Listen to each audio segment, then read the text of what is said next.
Hai, Assalamualaikum warahmatullahi wabarakatuh. Selamat datang kembali di Sanvaris IELTS and TOEFL Classes.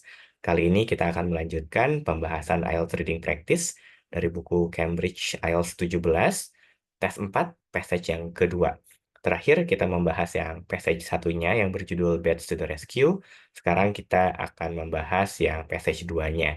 Dan soal di passage 2 ini sebenarnya bisa dibilang mulai lebih sulit karena teksnya lebih filosofis dan soalnya itu lebih beragam, terutama soal yang dia itu tidak sequence ya.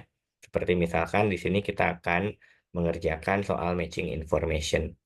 Nah, seperti biasa untuk matching information ini yang harus kita cek pertama adalah keyword. Dan kalau di sini saya mau cari individuals dan juga income ya, consistent income untuk yang nomor 14. Nomor 15, mungkin yang harus dicari itu adalah database ya, the database, dan juga kalau ada examples of the sources, berarti dia itu akan mencari sesuatu yang plural ya, plural atau lebih dari satu. Nah, lalu untuk yang 16 yang dicari itu adalah individuals refusal, penolakan secara individual, dan kalau ada an account berarti ini akan menceritakan ya, menceritakan suatu hal. Nah, untuk yang nomor 17 yang akan kita carinya itu adalah a region, oke, a region yang berhubungan dengan research. Oke, region dan research. Nomor 18 itu adalah items, terutama items yang berhubungan dengan personal possessions ya, barang pribadi. Di sini ada kata examples juga, berarti dia itu akan plural ya, akan plural, akan merupakan daftar dan lebih dari satu ya. Nah, ini yang harus kita lakukan pertama, memilih keywordnya ya, teman-teman. Dan selanjutnya, sebenarnya kita bisa melakukan scanning ya setelah proses membaca. Tapi yang lebih baik lagi sebenarnya adalah kita coba baca teksnya terlebih dahulu. Setelah itu tentukan ide besarnya. Kalau sudah menentukan ide besar, nanti scanningnya pun akan lebih terarah ya, akan lebih spesifik ke paragraf tertentu atau ya tidak akan semua paragraf kita scan satu-satu untuk menjawab soalnya. Dan soal matching information ini baiknya tidak dikerjakan secara berurutan karena dia itu biasanya diacak. Di nomor 14 ini bisa saja jawabannya paragraf F dan nomor 18 bisa saja jawabannya paragraf A. Jadi kalau kita fokus mengerjakan nomor 14 ternyata jawabannya di akhir, itu kita melewatkan kesempatan untuk menjawab soal-soal lain ya yang ada di paragraf-paragraf awal. Nah, katakanlah ini Bapak Ibu, teman-teman sudah baca semuanya dan kalau kita lihat yang terpenting dari sini itu adalah tentang a huge database ya, compiled ya. Nah, ini berarti kan sebenarnya ini ya membicarakan tentang konteksnya ya, dan konteksnya itu adalah pengumpulan dokumen ya, yang berupa records ya, guild ledgers dan sebagainya. Jadi ada konteks ya tentang pengumpulan dokumen, lalu dokumen itu digunakan untuk apa? Nah, dokumen itu digunakan untuk, kalau dibaca di sini, eh, menjawab pertanyaan atau menjawab sebuah misteri, kenapa bisa negara yang dia itu pendidikannya belum maju, tapi industrinya cepat, tapi yang pendidikannya maju, itu industrinya tidak secepat negara lain berkembangnya. Di sini ada Inggris ya yang katanya secara literasi mediocre, tapi dia itu industrialize lebih cepat ya dibandingkan Jerman dan Skandinavia yang literasinya tinggi, tapi dia itu tidak terlalu cepat dalam hal industrialization ya. Nah, jadi ini kan adalah research gaps mungkin ya, questions ya that want to be answered ya by context in A gitu kan ya. Intinya about education and industrialization ya kayak gitu. Nah, lalu kita lihat paragraf C. Di sini paragraf C itu sudah mulai tentang ininya spesifik hal yang ditelitinya kan. Dia katanya meneliti tentang eh, tax list ya, terus ada workshop, assets, forms, debt, signatures dan sebagainya. Itu sudah lebih dijelaskan si datanya itu tentang apa. Nah, kalau misalkan kita eh, coba kasih ide besar, ini berarti tentang specific items ya in the dataset ya, collected in paragraph A gitu kan ya. Item yang dicatat dimiliki oleh orang-orang. Nah, ini adalah poinnya ya. Oke, setelah itu kita coba eh, lihat nih paragraf D-nya. Nah, dan paragraf D-nya itu lebih spesifik lagi. Dan memang sebenarnya kan kalau kita ingat video-video yang sebelumnya atau materi sebelumnya, itu dijelaskan ya di video tersebut bahwa yang namanya penjelasan itu akan disusun dari general ke spesifik. Jadi tadi di awalnya datanya itu masih berupa dokumen, lalu dijelaskan dalam dokumen itu ada kepemilikan apa ya, inventarisnya itu apa aja. Lalu di paragraf D itu lebih digambarkan secara detail tentang apa yang menjadi signifikansi kepemilikan benda tersebut ya.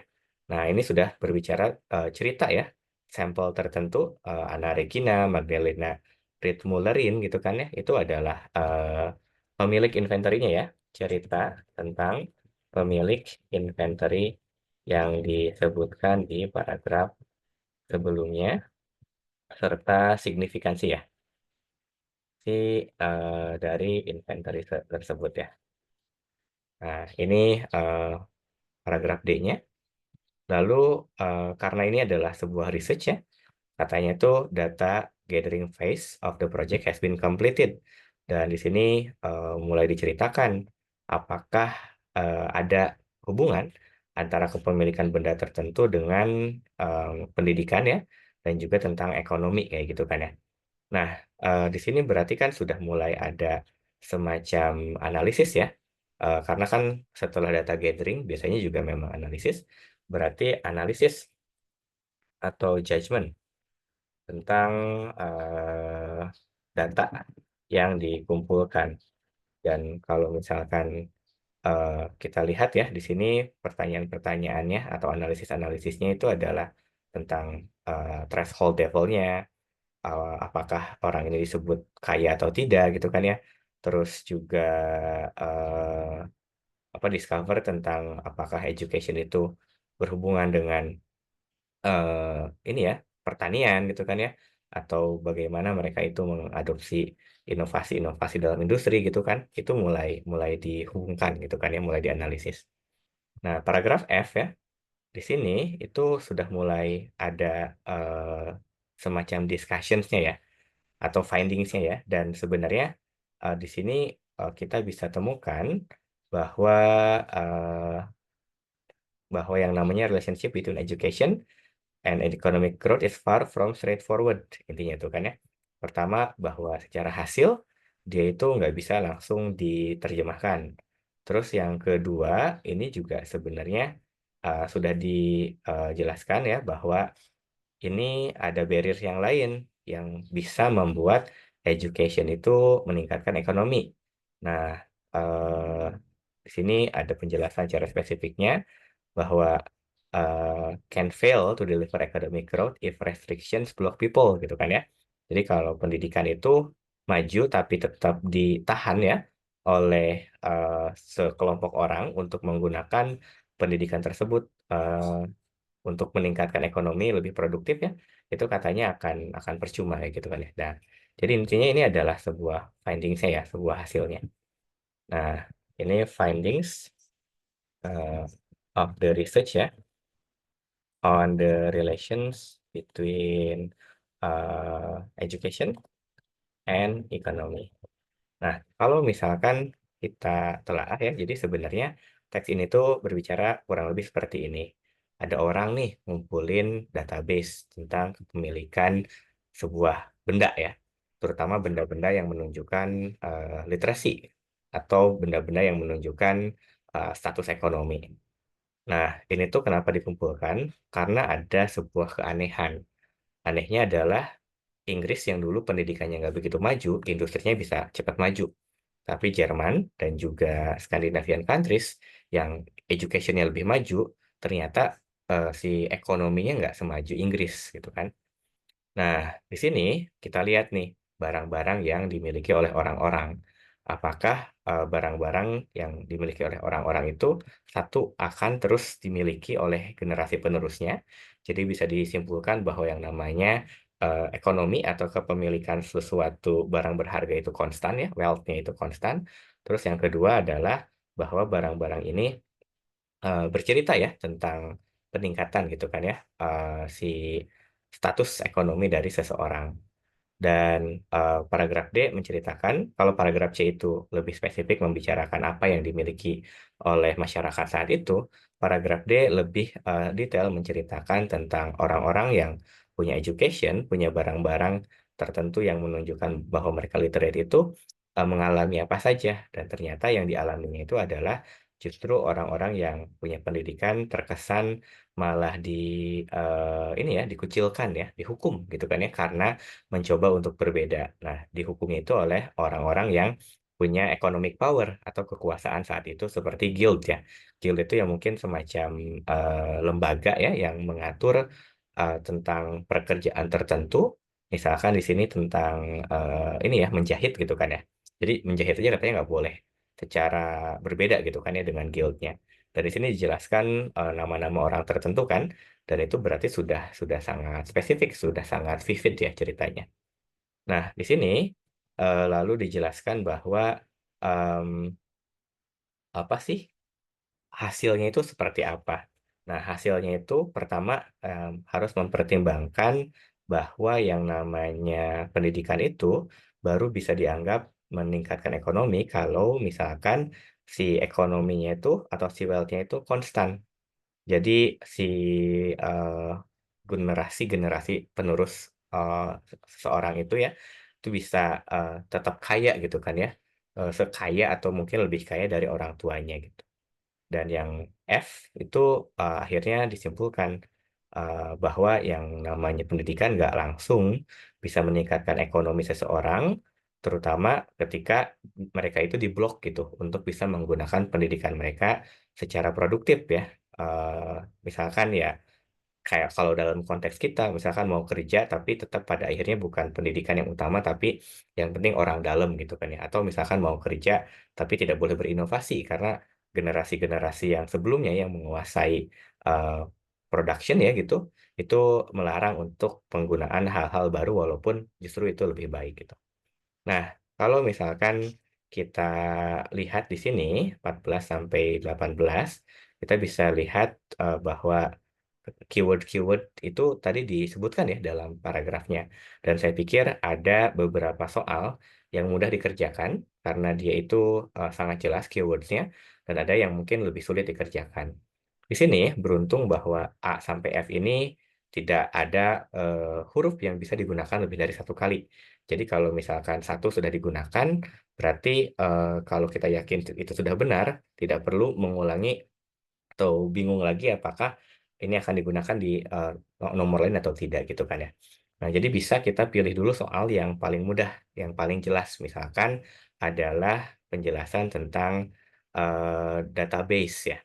Nah, kalau kita lihat database, itu kita punya catatan bahwa ini adalah tentang pengumpulan dokumen. Nah, pengumpulan dokumen berarti ya berhubungan dengan database. Dan kalau misalkan kita lihat di sini juga ada kata a huge database. Nah, terus kalau misalkan kita mau lebih spesifik examples of the sources-nya, itu berarti kan sumber ya, sumber atau dokumennya. Dan di sini ada kata court records, guild ledgers, parish registers, village censuses, tax list, and inventories kayak gitu kan ya. Nah, ini adalah semua dokumen tertulis yang menunjukkan bahwa itu adalah sources untuk database-nya. Nah, jangan sampai kita kebingungan atau ketukar jawabannya itu dengan nomor 18. Nah, nomor 18 itu juga ada examples. Examplesnya juga minta lebih dari satu ya, items ya. Nah, Tapi di sini adalah personal possessions. Kalau personal possessions berarti ada bentuknya bukan dalam tulisan lagi atau dokumen lagi, tapi langsung ke dalam items. Dan kalau misalkan kita lihat di sini yang namanya items itu lebih lebih um, lebih nyata ya bentuknya ya. Misalkan di sini ada kata ini ya, kata-kata seperti inventories of agricultural equipment, craft tools ya, books gitu kan ya, pens, slates ya gitu ya. Nah, ini adalah benda yang lebih berbentuk gitu kan ya dibandingkan tadi yang di atas ada kata-kata seperti register, census, records ya yang merupakan dokumen dalam kertas mungkin saat itu. Nah, karena ini lebih ke benda gitu kan ya, lebih ke items dan juga ini ada kata personal seperti ownership gitu. Nah, ini berarti nomor 18 lebih cocok untuk C gitu kan ya. 15 adalah yang A. Lalu yang lebih mudah yang mudah lagi adalah pertanyaan tentang individual refusal dan juga account. Dan kalau misalkan kita berbicara individuals, berarti kan membicarakan hal yang sudah lebih spesifik. Dan yang lebih spesifik itu ada di paragraf yang D. Kenapa kita bisa bilang D? Karena di sini kita punya nama Magdalena dan juga Anna Regina ya. Dan di sini mereka punya cerita. Ceritanya itu tentang ini kan, bahwa Juliana misalkan ya, Juliana dia itu ditegur ya oleh guildnya karena dia itu menjahit tidak sesuai dengan aturan dari guildnya gitu kan. Nah ini adalah account, adalah cerita gitu kan ya. Dan di sini juga katanya kan ada who were chastised ya ketika dia itu mendengarkan ceramah. Nah itu adalah cerita kayak gitu kan ya. Nah di sini mungkin kita akan ada distractor ya untuk nomor 14 itu karena sama-sama individuals gitu. Nah, tapi bedanya kalau misalkan nomor 14 individualsnya itu tentang consistent income dan dia juga tidak membicarakan tentang account yang merupakan cerita. Dan kalau kita lihat refusal, refusal itu kan menceritakan tentang pembangkangan ya, penolakan ya. Dan ini kan ketika ada sermon dia malah baca buku, berarti kan nggak nurut gitu kan ya untuk mendengarkan ceramah. Lalu di sini juga ada kata-kata menggunakan cara yang lain kayak gitu kan ya. Nah, itu kan berarti refusal to obey an order gitu kan ya yang diberikan oleh guildnya. Nah, jadi lebih fix bahwa nomor 16 adalah delta. Nah, lalu untuk nomor 14 kita lihat bahwa di sini tentang the need of research kan. Nah, kalau misalkan kita berbicara in explanation of the need for research to focus on individuals with a fairly consistent income, mungkin kita sudah bisa membayangkan bahwa dia lebih ke limitation of the study kan. Nah, atau misalkan justru bisa dibilang analisisnya gitu kan ya. Kayak kita harus fokus ke mananya gitu. Dan yang pasti ini bukan yang ada di bagian eh, Bravo ya, yang lebih ke region, juga bukan ke yang alpha, yang masih benda, yang C juga bukan, kayak gitu kan ya. Dan tentunya itu kalau sudah digunakan ya, C, A, sama D itu nggak bisa digunakan lagi. B kemungkinannya bukan, karena itu tidak ada tentang individuals, tapi lebih ke regions-nya. Nah, berarti kan sekarang pilihannya antara E sama F ya. Nah, kalau misalkan kita lihat yang F, F itu dia sudah ke daerah ke region lagi nih. Nah, udah ke region lagi. Kalau gitu, kemungkinannya berarti bukan yang F. Berarti jawabannya akan yang E. Nah, kalau misalkan kita mau cek yang E, di sini kita punya sinonim dari kata consistent income. Dan consistent income itu adalah hold wealth constant. Dan di sini kalau misalkan kita mau cari individuals ya, dia itu adalah following the lives of different people with the same level of wealth over a period of time ya. Nah, if wealth is constant, nah itu kan semuanya berhubungan dengan wealth yang constant atau income yang konsisten. Dan juga individuals itu maksudnya adalah orang-orang yang dalam satu keturunan. Dan ini kan plural ya, berarti individualsnya bukan satu. Tapi ya individual-individual, orang-orang ya. Nah, berarti kan sama dengan lives of different people. Terakhir berarti yang 17 kita harus berbicara tentang region. Dan kalau misalkan kita lihat region itu ada di B, oke, pilihannya. Bahwa region itu ada Jerman sama Germany ya, Germany, Skandinavia sama England, dan juga ada di yang eh, F ya untuk yang region itu. Nah, tapi yang harus kita perhatikan lagi adalah bahwa yang dimintanya adalah region, satu aja regionnya. Yang kedua ini berbicara soal research ya. Nah, kalau misalkan kita pilih yang B, ini regionnya itu lebih dari satu, ada tiga kayak gitu kan ya. Bahkan kalaupun kita pilihnya Germany aja, yang Skandinavia, itu jadinya ada dua gitu kan ya, nggak pas kayak gitu kan ya. Nah, terus yang kedua, di sini mungkin nggak langsung berhubungan dengan research ya. Walaupun di sini ada kata there is plenty of education that growth increase education, ini kan bukan tentang education and economic growth ya, tapi growth increase education itu lebih ke ekonomi meningkatkan pendidikan, bukan pendidikan meningkatkan ekonomi. Nah, jadi yang lebih tepatnya adalah paragraf yang F. Kenapa yang F? Karena kalau misalkan kita lihat regionnya itu adalah German speaking Central Europe. Nah, itu regionnya. Lalu kalau kita lihat particularly suited itu adalah an excellent laboratory. Nah, lalu untuk education and economic growth itu adalah for testing theories of economic growth ya.